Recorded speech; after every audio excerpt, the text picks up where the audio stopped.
sports mga kaabante dahil ang inyong number one tabloid, di lang radyo, TV pa. Mapapanood ang Abante sa Sky Cable Channel 85, Converge, TCL Smart TV, Blast TV, Samsung TV Plus at mapapakinggan rin kami sa DWAR 1494 Abante Radio. Dahil dito ang best, Abante ang best. Balita, entertainment, sports, tulong. Ang mga opinyon at pananaw sa programang ito ay para sa mga host at guest lamang at hindi sumasalamin sa opinyon at pananaw ng himpilan. Opinyong mahalaga sa bayan. Isyung dapat pag-usapan. Walang atarasan. Mga tao sa likod ng balita, hindi lulubayan para malaman ang katotohanan. Walang atrasan. Kasama si Benji Alejandro. Walang atrasan.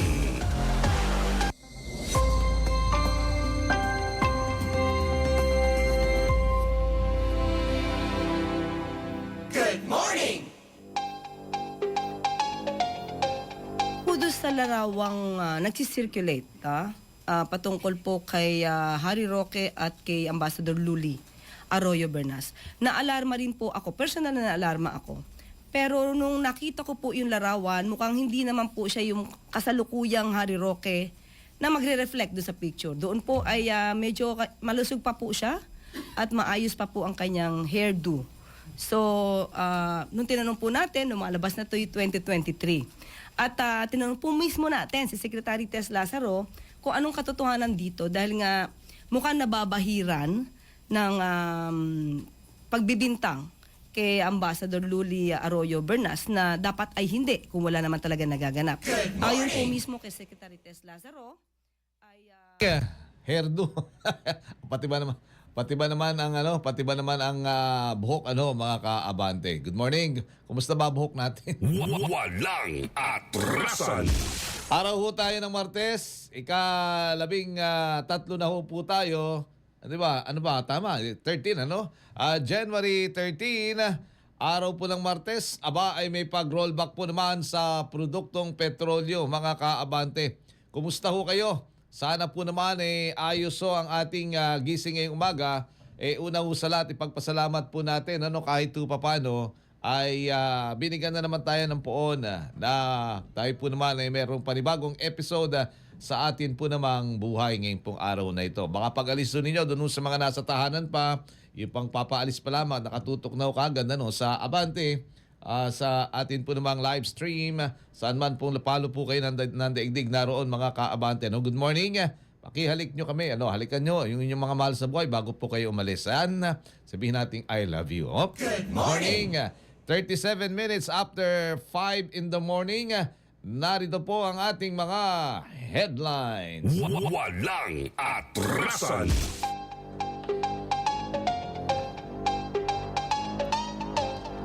Walong opisyal ng Department of Public Works and Highways sisibakin.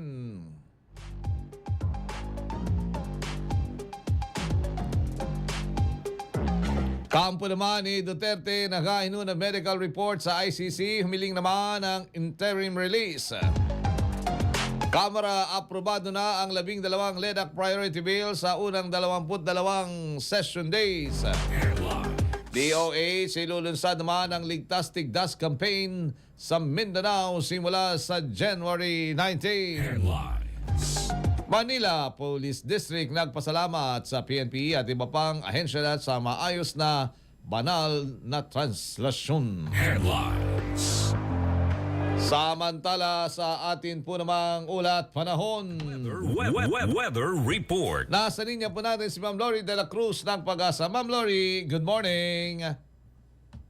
Good morning. At sa lahat pa po ng ating mga taga-subaybay, patuloy na makaranas ng mga pagulan ang malaking bahagi ng bansa. Dito nga po sa Cagayan, Isabela at Aurora dahil sa shear line. Sa Davao Region naman dahil sa Intertropical Convergence Zone.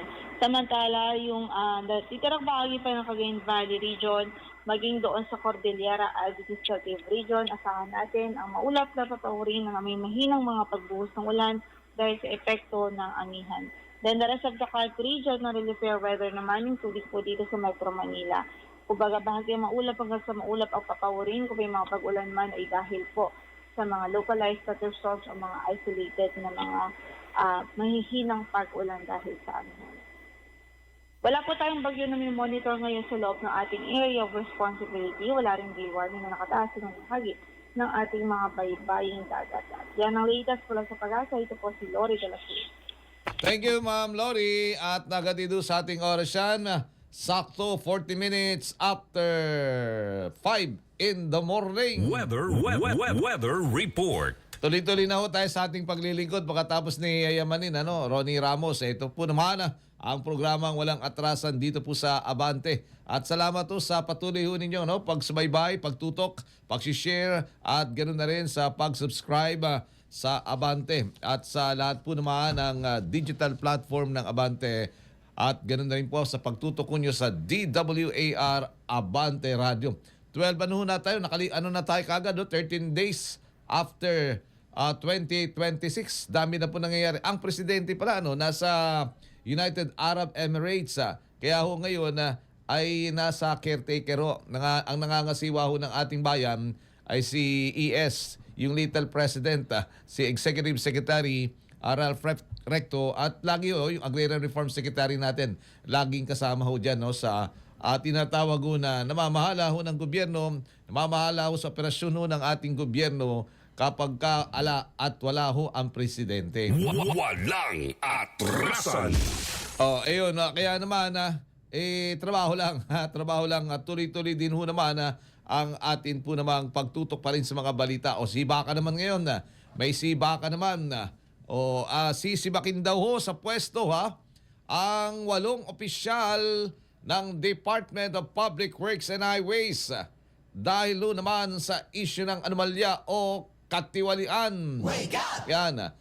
4 sa kanila ho ay mga regional director, 2 assistant regional director at 2 district engineer. Nandun lagi sa ibaba, Sila ay sina Region 1, Regional Director Ronel Tan, Region 4A, Regional Director Jovel Mendoza, Region 5, Regional Director Virgilio de Duarte, Regional 7, Regional Director Danilo Villa, Region 4B, Officer in Charge, Assistant Regional Director Neil Farala, Region 5 Officer o IC Assistant Regional Director Ronnie De La Vega, Metro Manila 3rd Engineer Ruel Umali at South Manila Deo Manny Bulusan. Maliban daw ho sa 8, may 3 ring tatanggalin sa ahensya dahil naman sa di nila naabot ang qualification standards ng Civil Service Commission. Ang mga ito ay sina La Union 1st District Engineer Sherilan Gonzales, Iloilo City Deo Roy Pakanan at Leyte 4th Deo Peter Soko. Sisibakin din sila sa ahensya sa oras naman ng mapirma na ni Dison ang kanilang tinatawag na termination letter. Good morning! Ayun, sibakan sa ibaba. Pero yung hinahanap po naman ng mga kababayan natin, yung mga malalaking isda ay nakawala. Hindi kaya sa lambat Hindi kakayanin Yung mga maliliit na isda nahuhuli. Di ba? Nahuhuli, nalalambat kagad. Oo, kasi nga may mga fishnet sila talagang hindi. Pero yung pagka yung malalaki, hindi makawala. Dahil nasisira yung fishnet. Ganun baga ho yun. Good morning! Oras, meron na ho kagad tayong 43 minutes. Makalipas na po ang alas 5 ng umaga. Baka po kayo may mga lakad. Baka ho kayo may mga pupuntahan. Baka ho kayo may gagawin na may lakad-lakad na. And by the way, kumusta ho ang inyong mga palabigasan? Always, lagi sanang may laman ho yan. Ngayon, tipid-tipid pa dahil nasa alanganin. Ano pa, yung mga sasahod doon ng kinsenas katapusan, 2 araw pa. 2 araw pa bago magswelduhan. May babala po ang Department of Social Welfare and Development. Good morning! Ano yung babalaho na yun? Puro babalaho ngayon na nababala kaliwa, kanan, kaliwa. Ito ho naman, talagang ito, dalin-dali ho tayo dito. Apektado ho tayo pare-pareho dito. Nagbabala po ang Department of Social Welfare and Development laban sa mga tinaguriang EPAL na politiko na nais isabit ang kanilang pangalan sa pamamahagi po naman ng mga ayuda. Hindi mamatay-matay ho ito, di ba? Hindi mawala-wala. Oo, hindi malusaw.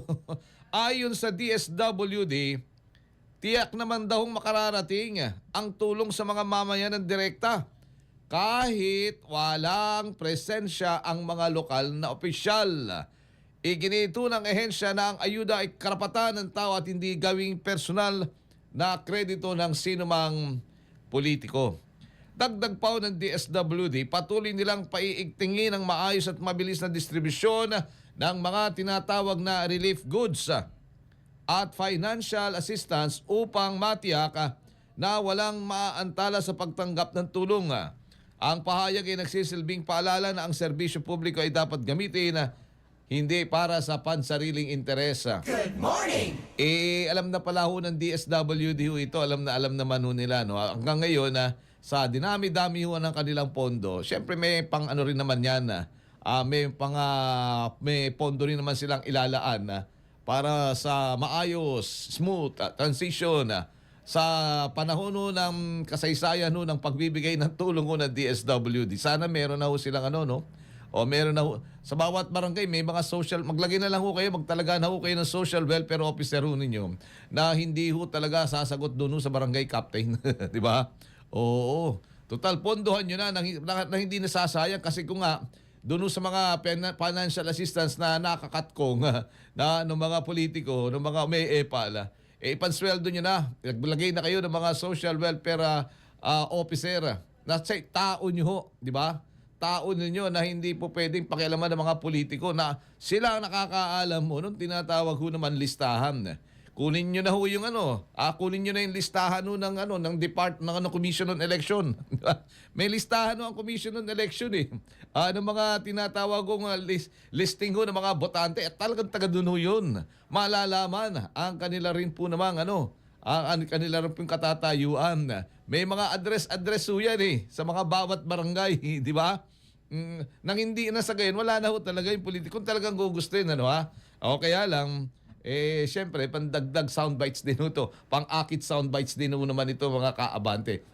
Alam niyo na, yun do mga epal, gawa na lang ho ng sistema. Total, mayroon na rin man ng AI ho ngayon, di ba? O hindi na ho kayo kukuha ng maraming tao para magkaroon ng feasibility studies dyan, mga kaabante.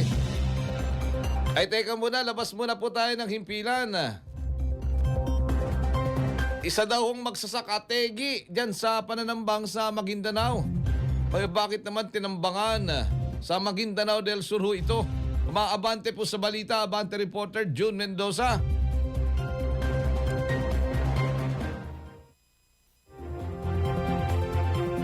Kaagad nasawi ang isang mataas na opisyal ng Moro Islamic Liberation Front o MILF at ang anak nito matapos tambangan ng hindi pa nakikilala mga sospek sa bayan ng Ampatuan, Maguindanao del Sur gabi nitong Lunes.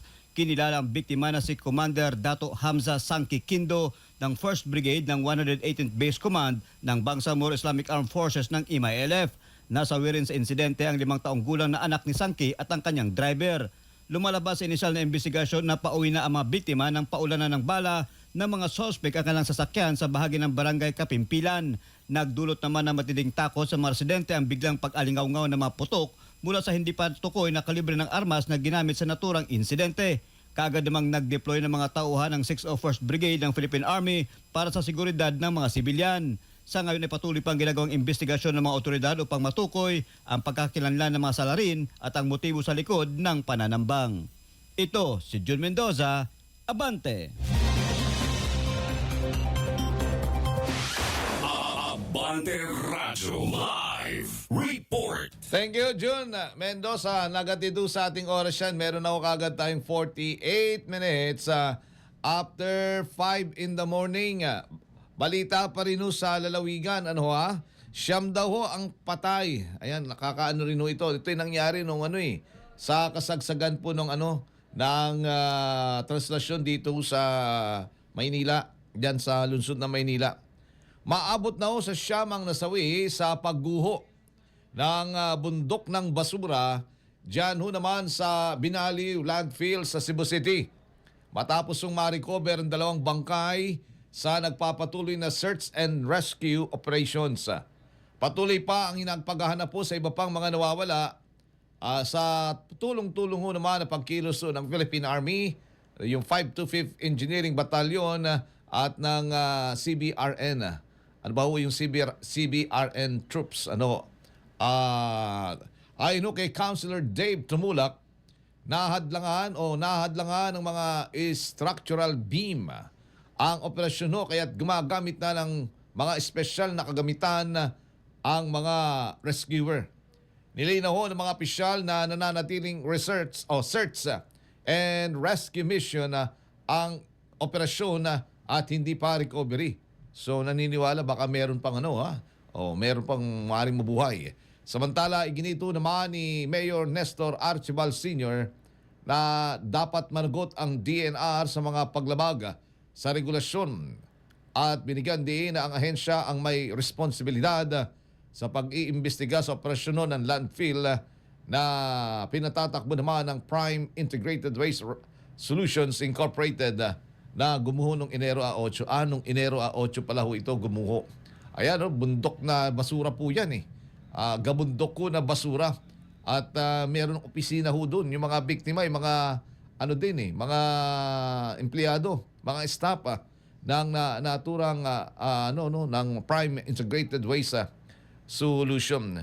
Niisip ko yung CBRN, ito may kinalaman chemical, biological, and yung RN. Anong tawag po doon? Chemical, biological, and radiological. Yan, ang mga pwede sapagkat baka halo-halo ang mga basura May mga nakalalason nung chemical dyan May mga kaya't napaka tawag doon delikado sa kalusugan Di lang ng mga taong naroroon sa paligid yung mga nagre-rescue, yung nire-rescue ganun din yung mga nasa paligid pagka nagkaroon ng leak O talagang naman po na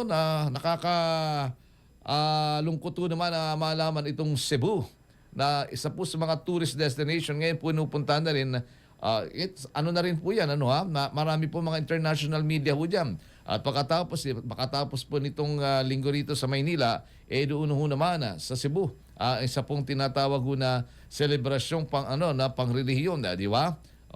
Yun pong Pit Señor kung saan po naman ay pinagdiriwang din yan taon-taon mga kaabante. Meron na tagad yung 52 minutes makalipas na ang alas 5 ng umaga. Ang lagi lang naiimbestigahan ngayon naiimbestigahan ang DPWH Ayan din isa pa DENR yung mga watershed o yung mga protected areas yung mga protected areas na mga watershed ang dapat din talagang silipin tignan sapagkat napapalibutan yan napapaikutan saan ka naman nakakita na deklaradong watershed o protected area ang isang lugar meron pong meron hong komersyo nalalagay po sa alanganin nalalagay po naman sa kontrobersiya yung nalalagay po sa peligro yung mga komunidad dahil nga po diyan sa may palumpon na lamang po diyan sa mga malalayong lugar na hindi natanaw ng mga mataho ng mga otoridad. Mismo pa ho ang lumalabag makwento ito ng mga mamamayan na kung hindi si mayor, kung hindi si kapitan, kung hindi si governor, kung hindi si congressman, basta mga nakaupo sa pwesto, ang siya pang meron hong sabuatan, ang siya pang lumalabag sa mga batas pangkalikasan. Good morning! Isa pang balita sa labas po naman ang himpilan. Mga Pilipino sa Iran, minomonitor ho ng DFA sa gitna ho naman ng matinding kaguluhan. Maabante po sa balita, Abante reporter Ryan Reloman. Ryan, good morning. Abante Radyo Live Report. Good morning, Benji. Wala pang naiulat na Pilipinong naapektuhan sa mga nagaganap na protesta sa Iran. Ayon sa pinakahuling ulat ng Department of Foreign Affairs or DFA, wala pang natatanggap na impormasyon ng pamahalaan hinggil sa sinumang Pilipino na nasaktan o nadamay sa mga kilos protesta sa nasabing bansa. Patuloy naman na pinaalalahanan ng Embahada ng Pilipinas ang mga Pilipino sa Iran na manatiling alerto, mag-ingat at iwasan muna ang mga hindi kinakailangang paglabas lalo na sa mga lugar na may kaguluhan. Batay sa opisyal na tala ng DFA, may kabuang 823 na Pilipino na kasalukuyang naninirahan sa Iran kung saan karamihan sa kanila ay mga permanent resident. Patuloy na nakamonitor ang embahada sa sitwasyon at handang magbigay ng agarang tulong sakaling kailanganin ng mga kababayan sa Iran.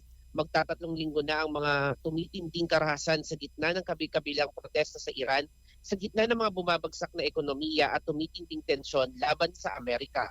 Ako, si Ryan Veloban. Ryan, ang Yes, karamihan Benji. ata dyan sa mga nabanggit mong mga 800 plus na mga Pilipino na mga permanent resident ay mga asawa ng mga Iranians na ilan sa mga yan estudyante na nag-aral dito sa atin at bumalik matapos makapag-aral dito bumalik ng Iran. Ayun, may bit-bit na meron na mga esposo at esposa Ryan.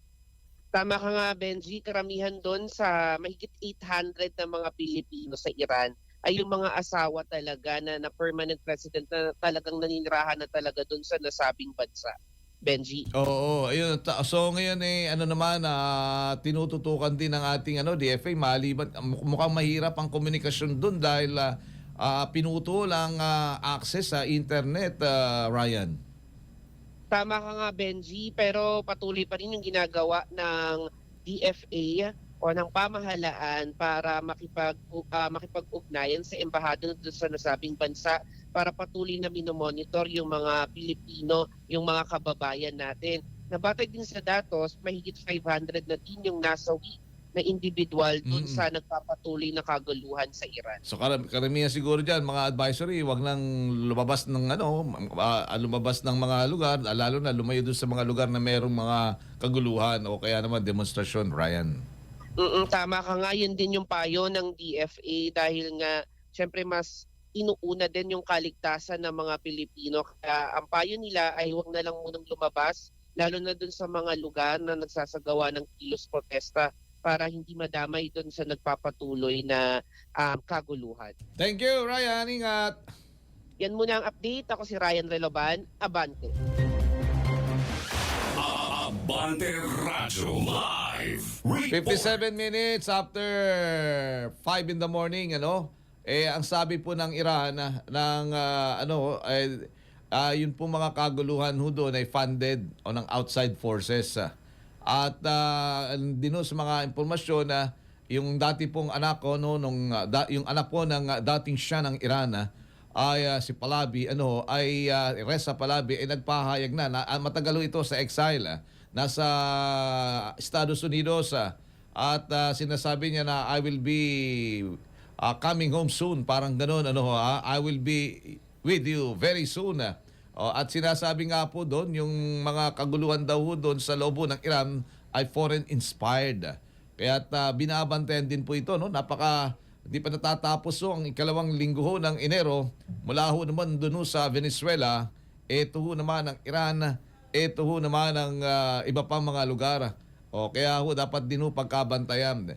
Anong dapat, bakit magbantay yung mga Pilipinas diyan? Sapagkat napakarami po namang Pilipino elsewhere in the world. Sabi nga po, sa mga hindi natin inaasang mga lugar, naroroon ang mga Pilipino. May banta nga po ang Iran dahil maaaring maapektuhan dyan. Ang una dyan, ang ating mga OFWs. Di ba? Yung mga OFWs na nandun sa komersyo, sa shipping, may babalaw ang Iran na lahat ng interes na konektado sa mga kalaban nila na against sa kanilang yung mga tinatawag ng mga against sa kanila ay target ng kanilang tinatawag po na retaliation.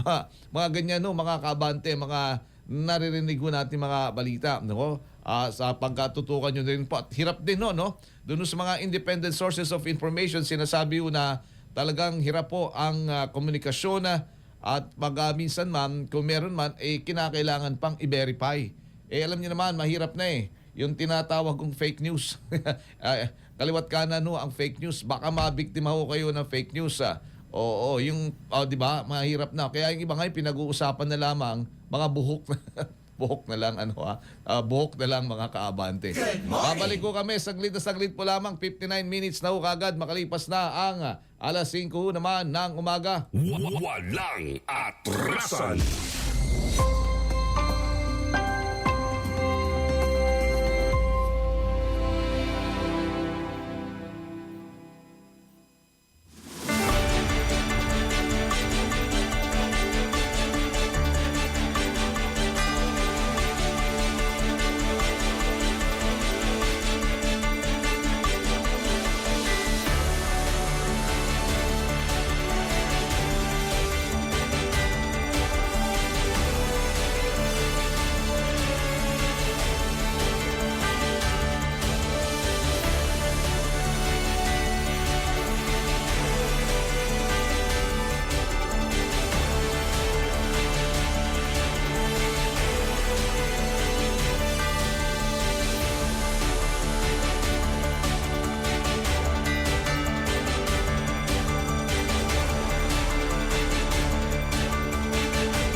Abante Bilyonaryo Group nangunguna sa Facebook engagement. Patunay ito na mas pinipili ng nakararami nating kaabante ang aming balita, impormasyon at entertainment online. Maraming salamat sa tiwala at suporta. Patuloy kaming maghahatid ng mga kwentong may kabuluhan at serbisyong totoo para sa bayan. Let's go, go, go again! Matapos mag-viral ang umano'y pagmamal... Susuri kung nagagastos ng tama, iniulat din natin dito sa Teletablo. Sa mga kaabante natin na nakatutok sa atin. Malalim po ang crisis politika. Abante at Bilyonaryo. Dito ang bawat like, share at comment patunay na kayo ang aming inspirasyon.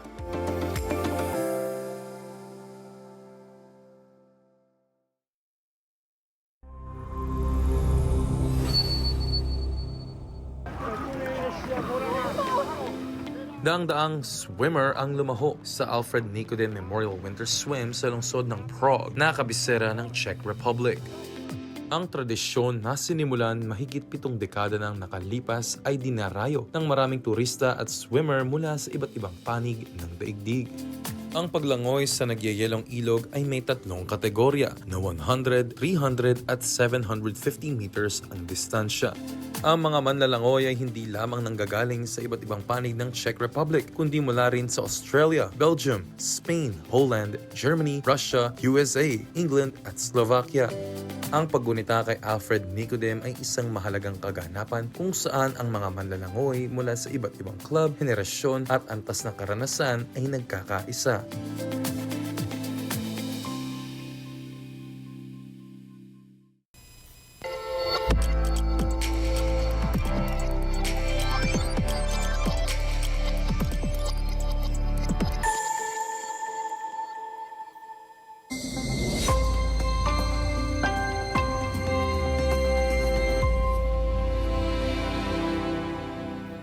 Good morning!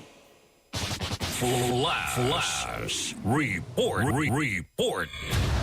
Meron daw hong truck na tumagilid dyan sa lungsod ng Maynila. Umabante po sa balita, Abante reporter Isaiah Mirafuentes. Isaiah. Flash report.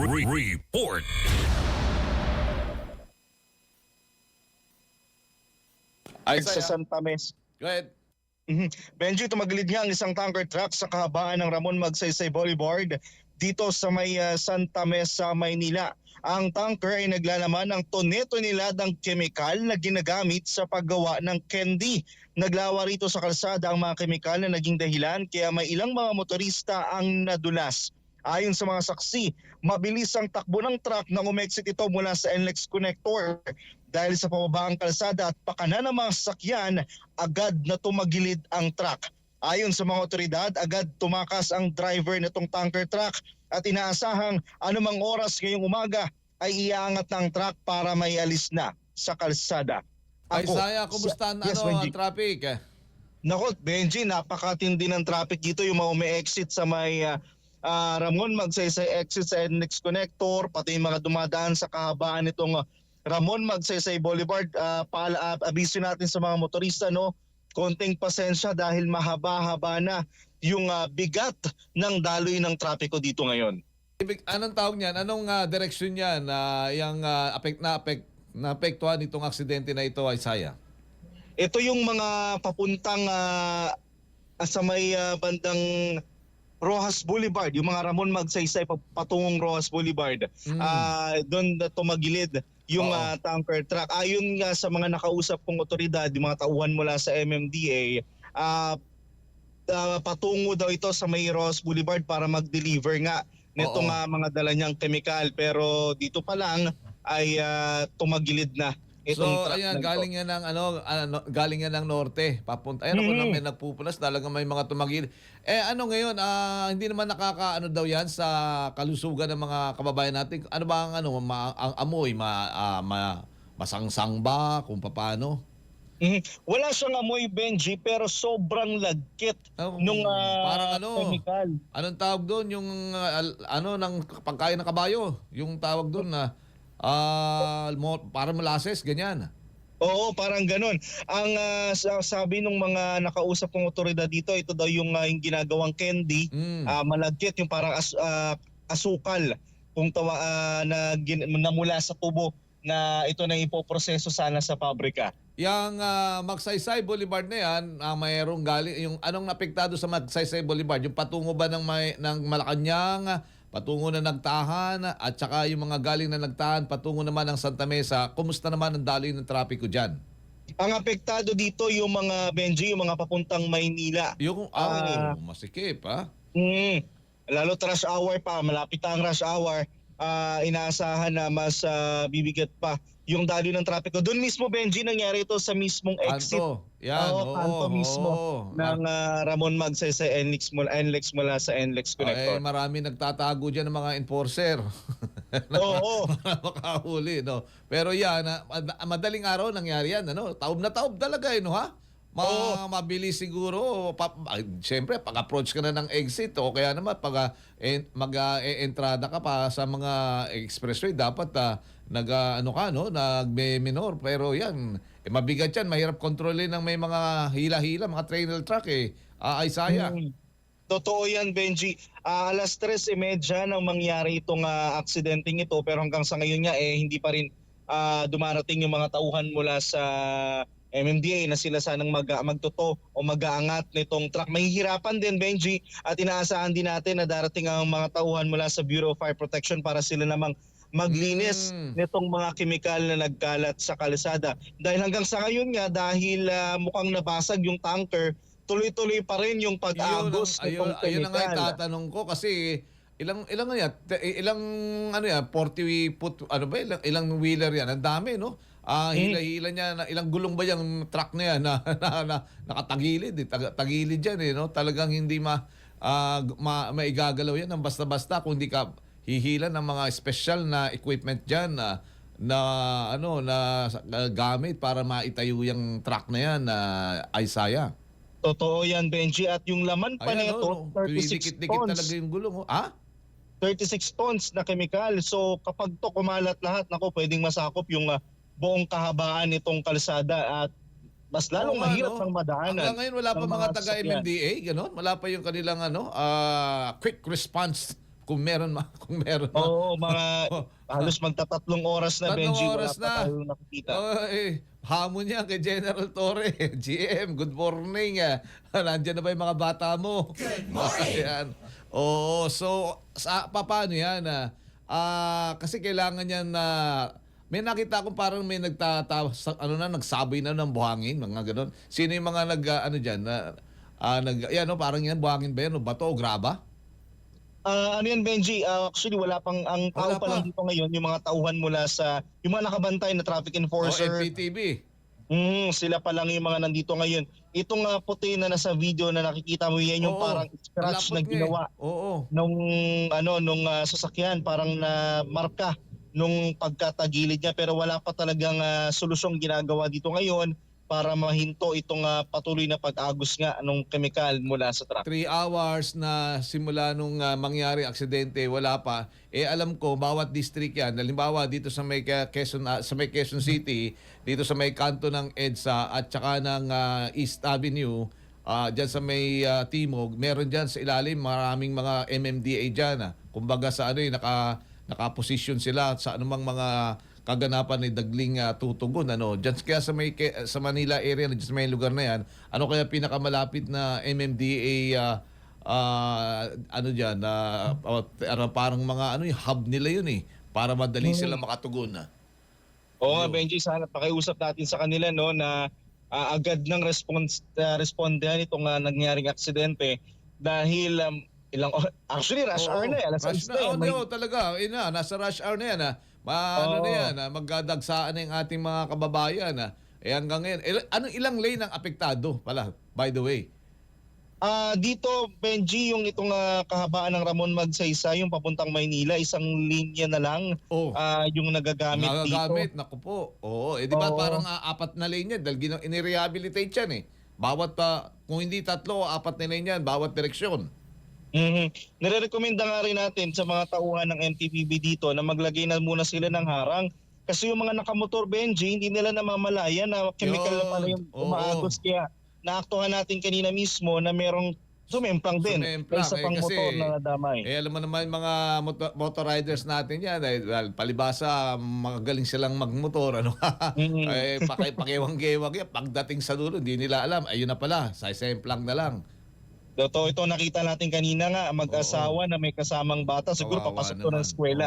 Oo. Ito, naglalagkit tuloy yung mga katawan nila ngayon dahil nga Mabuti, ganyan na lang, hindi sumemplang. tumemplang sila actually, Benji. At napahiga sila sa kalsada, pero since nandito na rin naman yung mga tawan, mga traffic enforcer, agad din silang natulungan patayo. Kung galing yan ng expressway, paano yung buntot ng apektado na rin? Apektado na rin, Benji, yung mga galing expressway, mabagal-bagal na rin. Pero dahil may itong expressway, yung exit dito, para siyang padalawa yung labasan. So itong may isa pang linya na ginagamit, pero paisa-isa lang din yung nakakadaan gamit sa tulong ng ating mga traffic enforcer. Medyo kahit paano gumagalaw pero mabigat pa rin yung trapiko. May ginaman, meron na kagad mga traffic enforcer natin dyan. So ang pinaka-priority ngayon, dumating na yung pinaka-equipment na kailangan dyan na magtatayo sa truck na yan. Pero yung mga driver, yung pahin natin yan, nandiyan dyan naman. Sabi mo, tumakas ba? Ganun? Tumakas, Benji. Yung driver, ang sabi nila, wala na silang nakitang iba pang kasama eh. So, hindi natin alam kung bakit ito tumakas. Oo, baka natakot.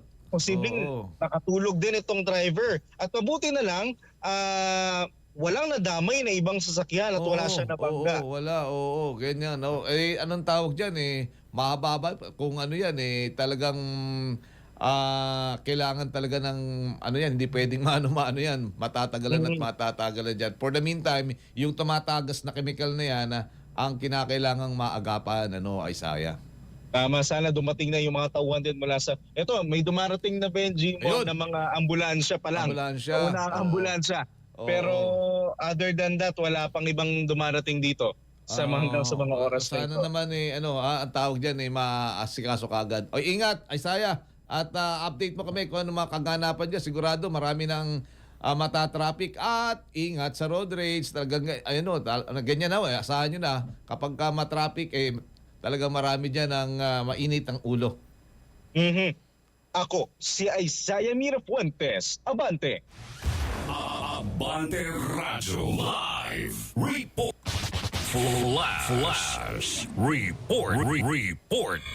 Lunuya sa NLEX konektor palabas ng ng Santa Mesa. Kaya sabi po ni Isaiah yung both direction na Magsaysay Boulevard galing ka dito sa Quezon City, galing ka ng Santa Mesa, galing ka ng San Juan, papunta ka ng Maynila, punta ka ng Malacanang, papunta ka ng Malacanang, yan ang senaryo ngayon. Kaya ingat, yung mga papasok sa eskwela, yun sa may University Belt area, mga kaabante. Talagang ingat lang ho kayo, no?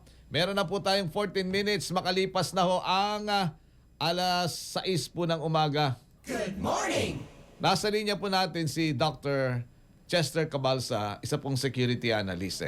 Ang sabi po, matapos ang Venezuela, ito naman ang Iran. Kanina may ulat si Ryan, 820 Filipinos naroon. Ang Venezuela, apektado rin ang Pilipinas.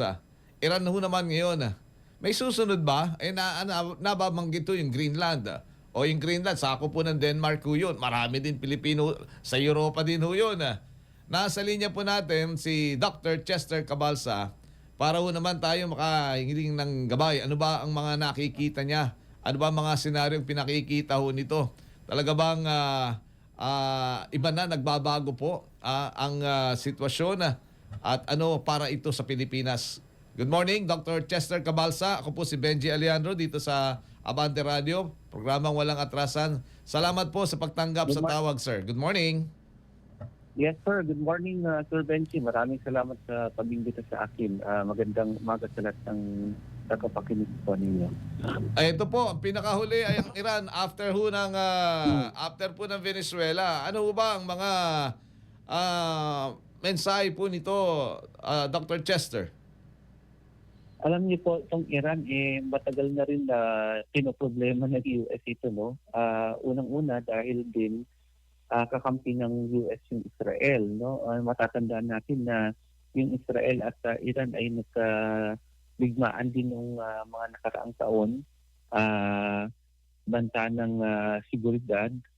Pero yung interest ng US doon ay yung maliban doon sa regional security doon, ay of course, no, alam naman nila na ang Iran ay isang bansa kung saan ang namumuno dito ay yung mga ano nila, no, yung kanilang religious leader. At ang pagkakaalam natin, nagiging nare-revive ngayon yung idea na gusto nila yung mamuno sa kanilang bansa. Ngayon ay yung monarchy din na yung dati nilang hari, no? Pero of course, kung titingnan natin yung sitwasyon, ay gusto ng US na weaken lahat yung mga kakampi ng China at ng US, no? Alam natin na ang Iran lately ay sumanib doon sa BRICS, na yung organisasyon kung saan nandito yung mga malalakas na bansa katulad ng Brazil, Russia, India, China at South Korea. Sila yung mahaligi ng organisasyon kung saan gusto nila kontrahin yung kapangyarihan ng US. At dito very strategic yung yung dahilan kung bakit gustong tirahin ng bombahin ng US ang Tehran. Dahil nga sa pagkakataon ito, kapag napahina nila yung Iran, kasama malaking bagay ito para lumakas yung influensya ng US sa Middle East. So, hawak ng malakas na sila doon sa Western Hemisphere, yung Amerika, kasi nga diba nakuha nila si Maduro ng Venezuela, at dahil sila ngayon nagpapatakbo ng Venezuela dahil may puppet government sila doon sa itinalaga nilang presidente, ay kontrolado nila yung mga choke points doon, yung Colombia at Cuba, and of course yung Mexico. Ngayon, labas na sila sa, of course, no, kuha na nila yung South Latin America, pupunta naman doon sa Middle East. So makita ninyo yung sea lanes ng oil supply, no. Tapos yung Greenland, very strategic rin ang dahilan nila doon, of course, no, para i-blockade yung pwersa ng Russia at ng China. Unang-una, si Greenland kasi mayaman sa sa minerals, no? And definitely very strategic yung kanyang position para ma-monopolize ng US yung rare earth minerals, kasi ang may control ngayon sa rare earth minerals when it comes to processing and operations si China, halos 20% yun, no? Pero that doesn't mean na si China ay maraming rare earth minerals. Siya lang yung kumukontrol ng supply chain, no? Karamihan ng mga rare earth minerals na nandito sa ating lugar sa Southeast Asia, pang-apat tayo sa may pinakamayamang rare earth minerals, lalo-lalo na ng nickel and copper. Tapos, syempre, yung Greenland, mayaman yan sa rare earth minerals. And of course, no, and some African countries. So ano ang lesson na natututunan natin sa nangyayari ngayon, no? Unang-una yung reserve sovereignty na tinatawag nila, no? Mas makapangyarihan ang isang bansa kapag hawak niya yung mga global supply chain ng mga rare earth minerals. Secondly, nandito tayo sa mundo ngayon na tinatawag natin na fragmented globalization, kung saan ngayon ang mga malalakas na bansa ay hati-hati sila, no? Nung nakaraang araw may nakita akong drawing o illustration, no? Very elementary yung drawing na yan. Pero parang pinaghati-hati niya yung mundo ngayon sa tatlo, no? Yung US, hawak niya yung buong Amerika, North and South America. Tapos si Russia naman, hawak niya yung buong Europe kasi may digmaan pa siya sa Ukraine. Tapos si China naman, hawak niya yung buong Indo-Pacific na kung saan nandoon yung Taiwan at yung tayo, yung Pilipinas, at saka yung mga ibang mga bansa pa. So parang ganun ngayon ang lumalabas, no, na simple drawing. Pero of course, hindi tayo... Ang tawag Yes, doon Sir na Dr. Chester, na ano na, parang new global order, ganyan, yung binabanggit nyo? In a way, fragmented siya dahil na unang-una, yung multilateralism at saka yung world order kung saan ang mga bansa ay kinakailangang sumunod sa international law, medyo nawi-weaken, humihina, na-abolish, dahil halimbawa nila itong mga malalakas na bansa na kinakailangan sila yung sumunod, no, mag-set ng example.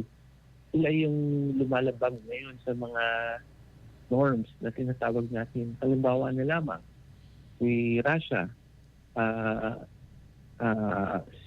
mga 3-4 na taon na siya nakipagdigmaan sa Ukraine. Ang US, bigla na lamang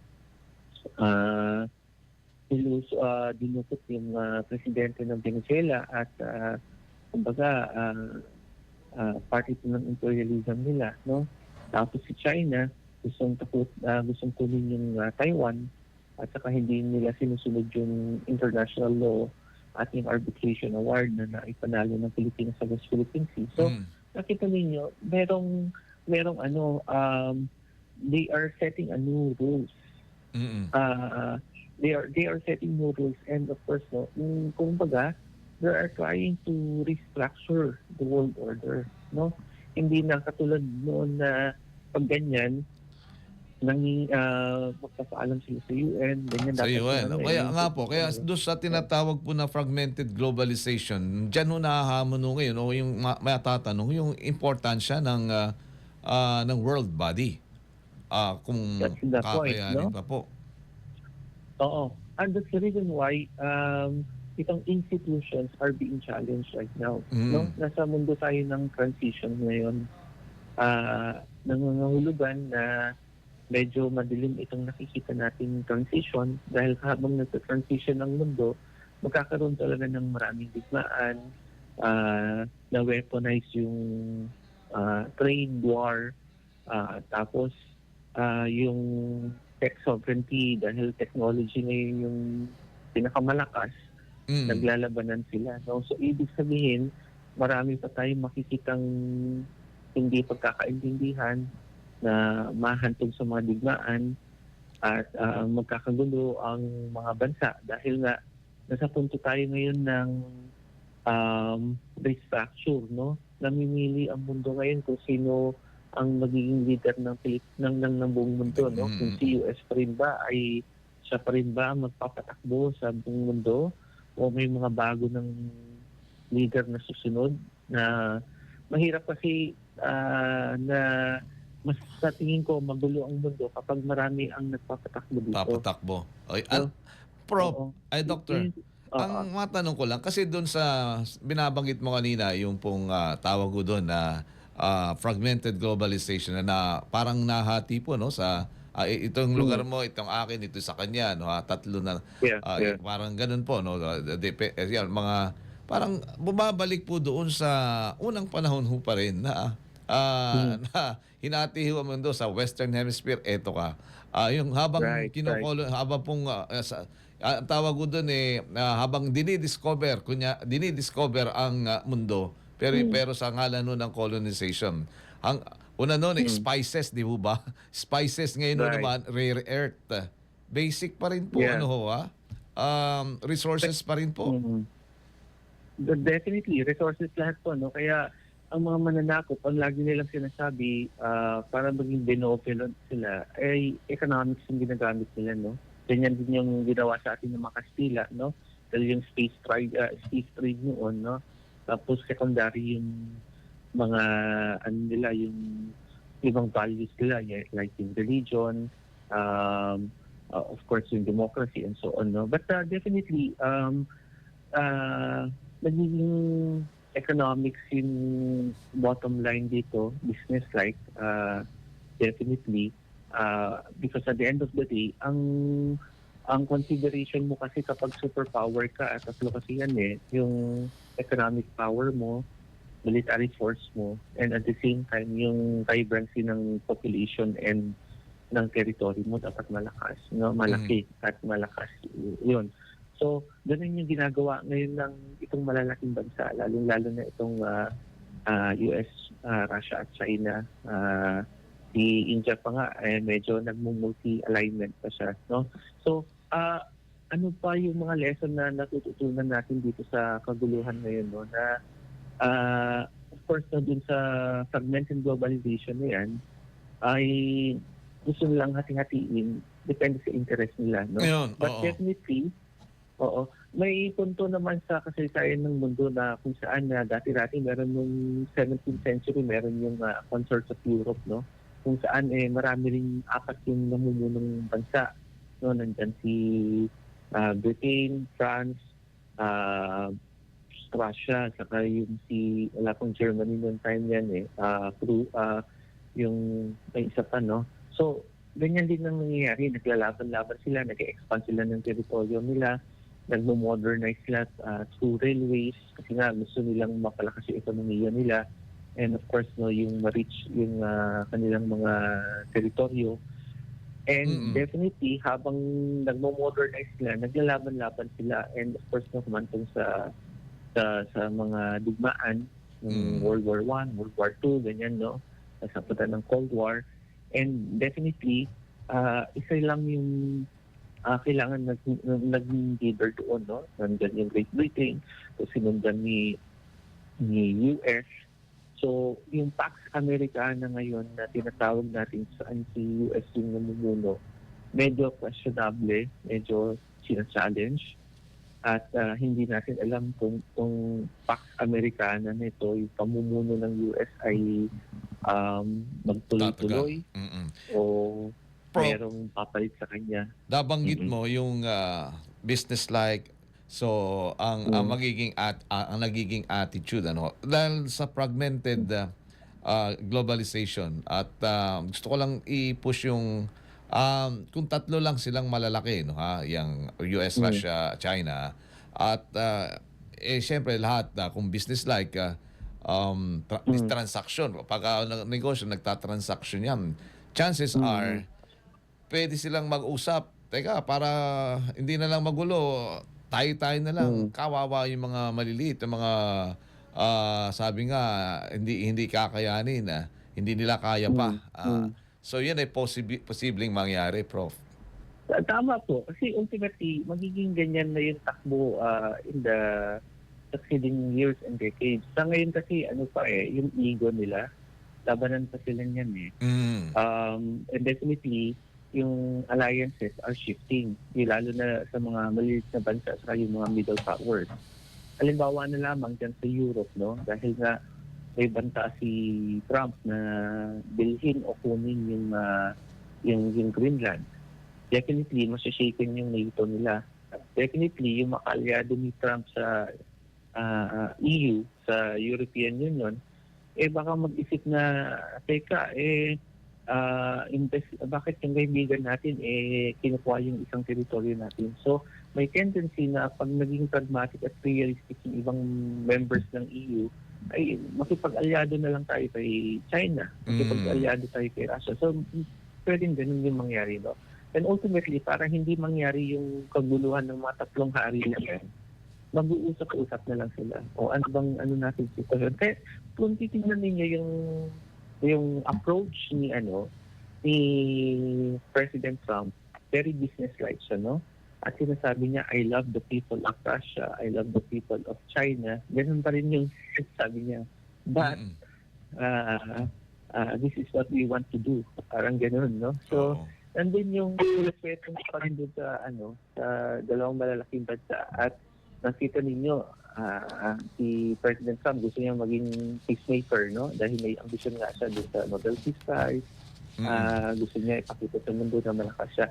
Kaya habang nahihipagdigmaan, na may kaguluhan yung Russia at China, nakikipag-usap siya. And definitely, no, dalaw nga siya sa China eh. Oo, parang no? This year. Doc, sabi niyo nga po, sabi ni merong ambisyon na maging Nobel Prize winner si Trump. Siya ho, he's making, tawag doon na, meron siyang effort na sa ngalan ng kapayapaan, almost meron siyang mga action na halos i-push niya ang daigdig sa gera. Parang sinasabing, you want peace, let's make war. Parang ganun po. May sinulat na akong may sinulat na po akong article dito na The Comedy of Chaos, no? So, yung humor, minsan ginagamit yan, they try to weaponize it. Para halimbawa, nagkamali sila sa foreign policy nila, kasi sabihin lang nila, that's a joke, no? So, okay. Para may way out. Nila, no? Yes, that's the way out. Para hindi kung mag-fail siya, at least na-save niya through humor yung kanyang actions. No? So, that's the reason why it's very dangerous when the world comes to a transition. Lalo-lalo na ngayon na nagka-transition tayo o nagbabago yung struktura ng mundo. Doc, nagbabago yung mga ugali ng mga malalakas sa bansa. Yes, sa ganito pong mga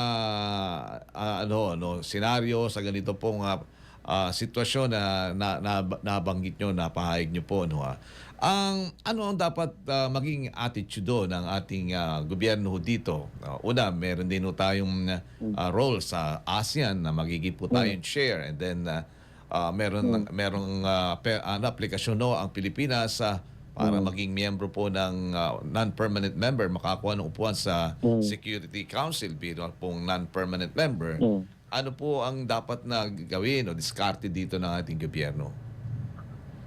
Maganda pa rin na gawin ay ipaglaban natin yung mga prinsipyo na pinapaniwalaan natin, katulad na lamang yung pagiging champion sa implementation ng international rules-based order, no? Unang-una, nakilala ang Pilipinas dahil sa 2016 Arbitration Award, no? Ibig sabihin, ipinanalo natin yung mga karapatan natin sa tulong ng international law. At hindi dapat ito magbago kahit sa mga susunod na mga eleksyon at sa mga susunod na upong mga leader. Nagkaroon kasi ngayon ng mga backlash mula sa mga middle powers na katulad ng Pilipinas, no, na nilalabanan nila itong mga kaalyado nilang mga malalakas na bansa na dahil nga nilalabas nila yung meeting nila at saka yung sarili nilang interest. At the same time, tayo mga middle powers katulad ng Pilipinas, pinapaalalahanan natin sila na teka muna, mali yung ginagawa ninyo. Kinakailangan pa rin sumunod tayo sa batas. At walang sino man ang mas mataas sa batas, no? Yan yung lagi natin sinasabi. And I think kung sakaling makakuha tayo ulit ng UN seat yun sa United Nations Security Council, ilang beses na rin naging chair ang Pilipinas doon, no? Sana ito yung mga aral na pwede natin maibigay sa mundo. Lalo-lalo na this year din na ang Pilipinas ang chair ng ASEAN, no? So, yun yung mga maaari natin ipaglaban at yun din yung lagi natin pinaglalaban sa West Philippine Sea para manindigan, no, na ang China ay sumunod sa batas, no. At of course, nakakatulong din ito lalong-lalo na para hindi magkaroon ng digmaan dito sa region natin, no. At yun yung gamitin din ng China sa pakikipag-ugnayan niya sa Taiwan dahil the top tatlo yung scenario na nakikita natin. One is yung forcible retake nila. Pangalawa ay yung paggamit ng diplomasya, dialogo.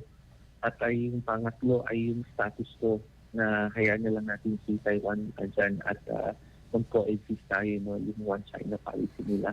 So maraming mga means kung saan habang nagiging disoriented itong mga malalakas na bansa at nagkakaroon ng fragmented globalization, inaangkin nila ang bawat rehiyon dahil may mga pangangailangan sila sa kanilang ekonomiya at para i-project nila na malakas pa rin sila.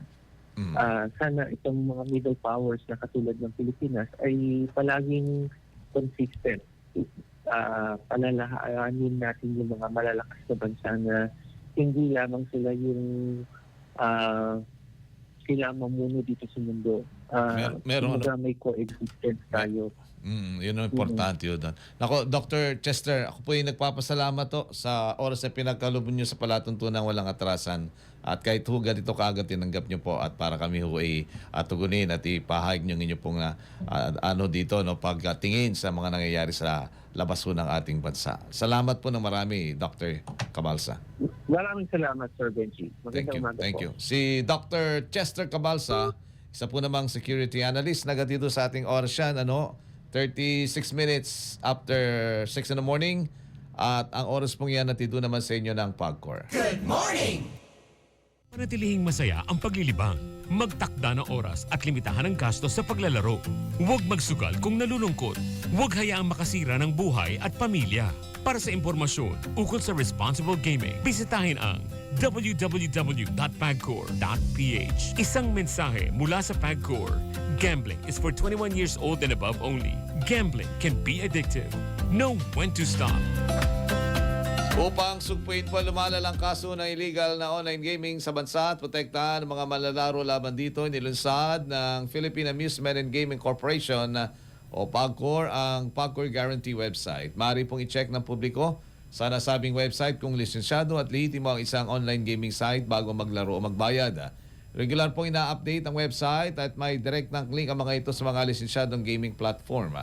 Ayon kay PAGCOR Chairman and CEO Alejandro Tenco, matutulungan ang publiko na makaiwas sa panlilinlang habang pinoprotektahan ang kanilang karapatan bilang manlalaro. Paalala ho ni Chairman Tenco na maging mapanuri sa bawat online gaming activity na sasalihan sapagkat dumarami po ang mga reklamo hinggil sa illegal na gaming sites na hindi nagbabayad ng panalo.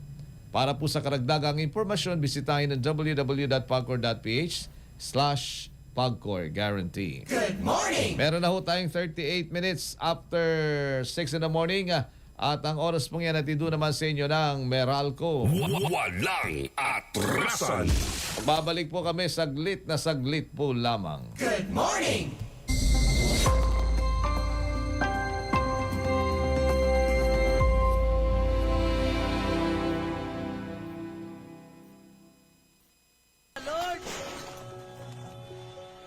Lindol, pagbaha. Mga sakunang di natin maiiwasan. Sa gitna ng takot at pangamba, Ano mang hardships pinagdaanan nila, may pag-asa pa rin. Cebu will rise again. Ako'y nagpapasalamat sa bigyan yung tulong, lalo na itong... Oo, nakakayamot na ang korupsyon sa ating bansa. Pero wag po nating kalimutan, ang mga biktima ng kalamidad ay nangangailangan ng ating malasakit. Makakaasa kayong ang bawat tulong na inyong ibinabahagi ay aming maipararating sa mga tunay na nangangailangan. Tulong Abante, kaagapay ng bawat Pilipino.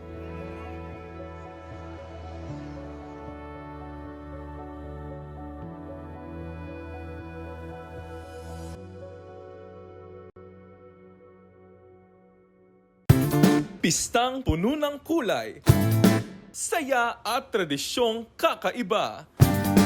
Mga kaabante, biniray na!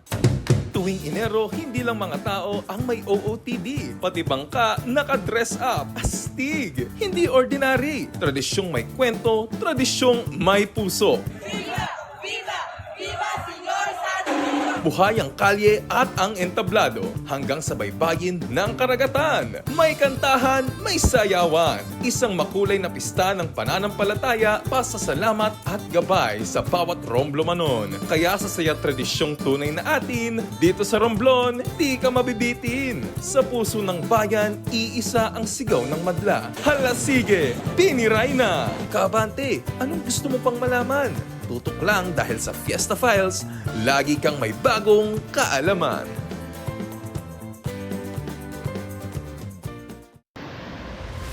Bago pa man bumaha, makinig sa balita at abiso ng lokal na pamahalaan. Ihanda ang emergency kit, itaas ang mga gamit, patayin ang kuryente kapag malapit na ang baha, maghanda ng evacuation plan. Habang bumabaha, iwasan ang paglalakad o pagmamaneho sa baha. Kung kailangang lumikas, gawin agad. Dalhin ang emergency kit at mahalagang dokumento. Huwag basta hawakan ang mga metal o poste ng kuryente. Makinig sa radyo o official social media updates. Pagkatapos ng baha, huwag agad pumasok sa bahay hanggat hindi sinasabing ligtas. I-check kung may sira ang linya ng kuryente o gas leak. Linisin at i-disinfect ang bahay. Iwasan muna ang pag-inom ng tubig sa gripo. Mag-ingat sa mga lamok at sakit tulad ng leptospirosis at dengue. Maging alerto. Manatiling ligtas at tumulong sa isa't isa sa panahon ng kalamidad.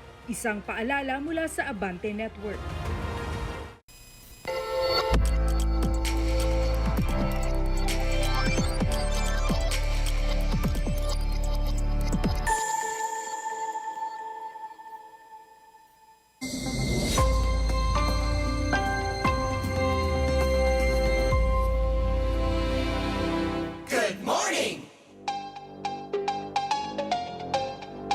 Ay, tuloy-tuloy ko tayo sa ating paglilingkod. 42 minutes na ho kagad. Makalipas ang alas 6 ng umaga. Good morning, Kaleo.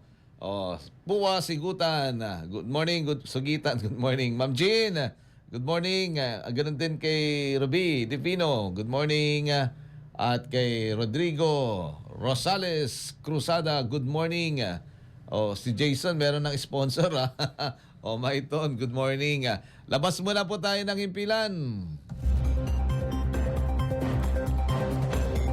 Ang LGU daw ng Valenzuela, PNP, naglatag ng mga hakbang para naman sa mas pinalakas na serbisyo pulis. Mabante sa balita, Abante reporter Cherk Balagtas.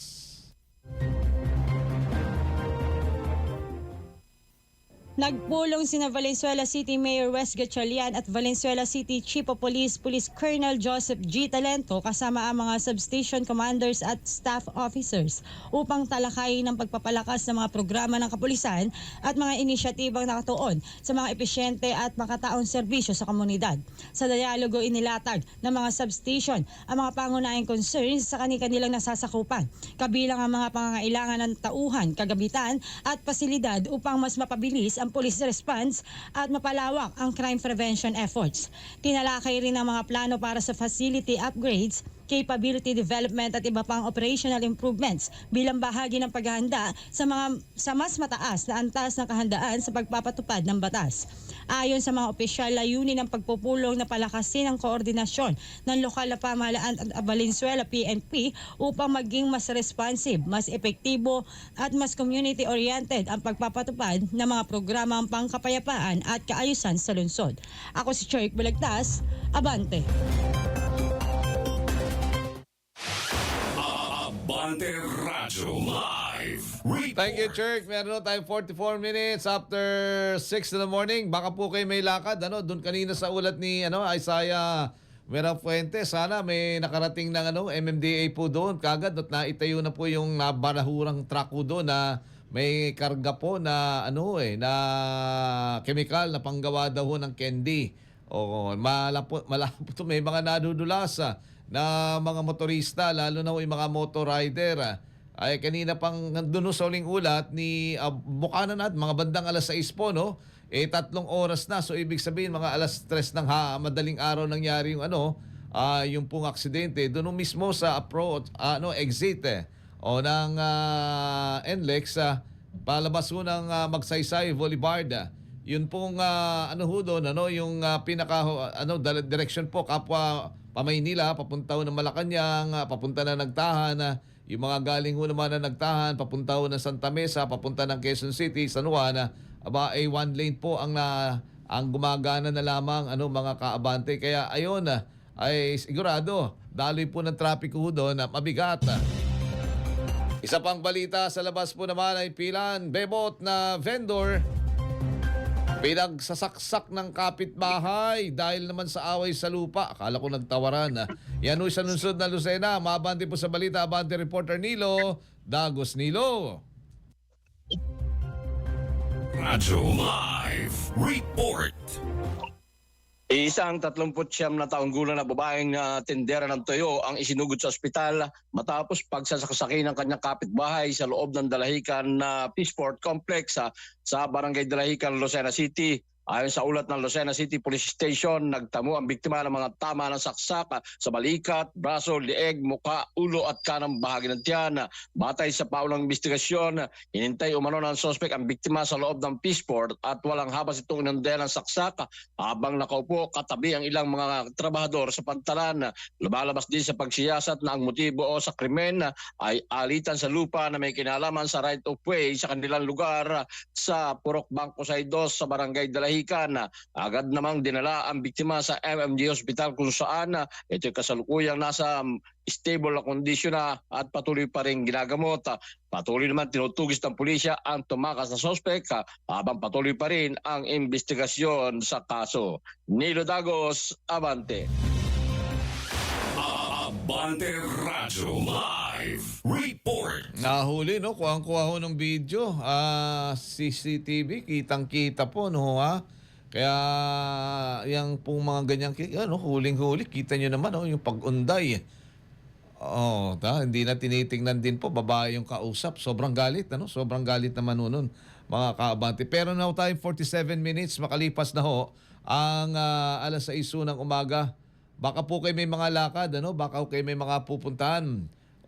Gilaw-galaw na ho kayo. At kung kayo po naman mapapagawi at ang ruta ho nyo, Ramon Magsaysay Boulevard, papunta kayo ng Maynila o galing ho kayo ng Maynila, papunta kayo ng Quezon City, may iwas na ho kayo dyan sa may bahagi po ng NLEX connector, yung approach ho. Sapagkat may nakabalahura pong doon, truck ho. Hindi ho truck, trailer truck po yun May kargahong kemikal at naging dahilan ho para bumigat na po ang daloy ho ng trapiko. Ganito ho kaaga. Martes ho ngayon Martes. Doon na ho kayo.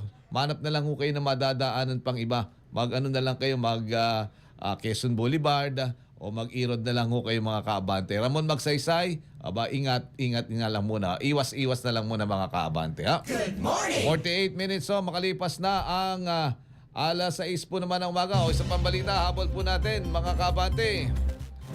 Nakuha na natin yan. Meron na tayo yan. Na-report na natin yan. Yung Tegi, isa pa, uli pa. Pagtasaka, Tegi naman daw sa Maguindanao del Sur. Umaabante po naman sa Balita Abante reporter June Mendoza.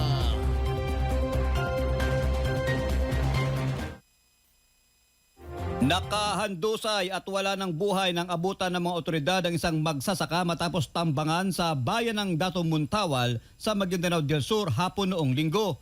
Ayon sa inisyal na ulat nitong Lunes ng Dato Muntawal Municipal Police Station, minamaneho ng biktima ang kanyang tricycle at pauwi na sana nang pagraratratin ito ng hindi pa nakikilalang suspect sa bahagi ng barangay Pagagawan. Sa pulso iba't ibang bahagi ng kanyang katawan ang biktima na tinukoy na si Sulaiman sa ninang agarang pagkasawi. Sa ngayon ay nagpapatuloy pa ang ginagawang investigasyon ng mga otoridad sa posibleng motibo at pagkakilanlan ng salarin. Ito si June Mendoza, Abante. Abante Radyo Live Report. Oras, meron na tayo 49 minutes after 6 in the morning. Oras atid po naman sa inyo ng PAGCOR. Panatilihing masaya ang paglilibang. Magtakda ng oras at limitahan ang gastos sa paglalaro. Huwag magsugal kung nalulungkot. Huwag hayaang makasira ng buhay at pamilya. Para sa impormasyon ukol sa responsible gaming, bisitahin ang www.pagcor.ph. Isang mensahe mula sa PAGCOR. Gambling is for 21 years old and above only. Gambling can be addictive. Know when to stop. Upang sugpuin po lumalalang kaso ng illegal na online gaming sa bansa at protektahan ng mga manlalaro laban dito. Inilunsad ng Philippine Amusement and Gaming Corporation of PAGCOR ang PAGCOR Guarantee website. Maaari pong i-check ng publiko ang sabing website kung lisensyado at lehitimo ang isang online gaming site bago maglaro o magbayad. Regular pong ina-update ang website at may direktang link ang mga ito sa mga lisensyadong gaming platform. Ayon kay PAGCOR Chair and CEO Alejandro Tenco, matutulungan ang publiko na makaiwas sa panlilinlang habang pinoprotektahan ang kanilang karapatan bilang manlalaro. Paalala pa ni Chairman Tenco na maging mapanuri sa bawat online gaming activity na sasalihan sapagkat dumarami ang reklamo hinggil sa illegal na gaming sites na hindi nagbabayad ng panalo. Para po sa karagdagang impormasyon, bisitahin ang www.pagcor.ph/PAGCOR Guarantee. Good morning! Oras, meron na ho kaagad tayong 50 minutes after 6 in the morning. At ang oras pong yan at ito naman sa inyo ng Meralco. Walang atrasan. Editorya ni Benji Alejandro. Mga kabante, sa napakaraming hamon noon na kinakarap po ng ating bansa, iba ata na ilagay natin, iba ata. Ito na lang. Tila talaga hindi na po mawawala ang ugali ho ng ilang politiko na gustong makisawsawa sa pamamahagi po naman ng ayuda. Nito pong linggo, nagbabala ang Department of Social Welfare and Development laban ho naman sa tinatawag na EPAL. Yun ang mga opisyal na pilit nagpapapogi sa gitna ho ng paghihirap ng mga mamamayan. Ayon ho sa DSWD, makararating ang tulong sa mga mamamayan kahit wala ho ang mga politiko. At dapat lang dahil ang mga ayuda ay hindi pabor kundi ho ito'y karapatan ng bawat Pilipino. Ngunit bakit ito paulit-ulit ang eksenang ito? Dahil ho sa kultura ng patronage politics na matagal na hong nakaugat sa atin po namang lipunan. Sa halip no tingnan ang ayuda bilang serbisyo publiko, abay ginagamit ito ng ilan bilang entablado para po naman sa kanilang sariling interes. Ang mas masakit, abay sa oras ng kalamidad po ito, nagiging mabagal ang daloy ng tulong dahil sa panghihimasok ng mga EPAL. Ang tanong, hanggang kailan ho natin hahayaang gawing personal na propaganda ang pera ho ng bayan? Hanggang kailan natin titiisin ang mga tarpaulin, ang mga logo at pagmumukha ng mga politiko sa bawat sako ho ng bigas? Kung tutuusin ho mga kaabante, malinaw ang mensahe po ng DSWD. Hindi kailangan ng politiko para makarating ang tulong. Ang kailangan ay maayos na sistema, mabilis na aksyon at tunay na malasakit. Kung may mga opisyal na patuloy yung magpapapogi, gamit po ang ayuda, sila mismo ang nagiging hadlang sa hustisya at katarungan. Kaya't bilang mamamayan, abay tungkulin po nating maging mapanuri. Huwag tayong magpaloko sa mga ngiti at tarpaulin. Ang tunay po namang pamumuno makikita po sa gawa, hindi ho sa pag-epal. At kung hindi po naman sila titigil, abay tayo na ho mismo ang magsabi, tama na, sobra na. Good morning! Editorya ni Benji Alejandro. Thank you. Good morning po mga kaepal. Good morning ho. Thank you. Salamat at yan po ang ating kabuuan ng programa ngayon pong araw na ito naman ng Martes. Good morning kay Ruby Divino Owamil at ganoon din kay Bernard Minyosa. Good morning Kuyang. At sa lahat po naman ng ating mga listeners, silent listeners, saan man po kayong lupalop naroroon. At doon sa ating mga kababayan overseas, lalo na dyan sa Iran, ulat ni Ryan Reloban kanina, meron pong higit sa 800 tayong mga kababayang Pilipino ang naroon at mga permanent resident. At sa iba pang mga lugar, ingat lang din sapagkat saan mang lupalop meron po talagang mga Pilipino. Good morning! Thank you, Seb. Thank you kay Maiton. Jason, thank you. Fred, thank you. At yun din po kay Ma'am Tere at sa lahat ng ating mga kasamaan. Diyan naman sa newsroom kay kina Ace at saka kina JM. Thank you.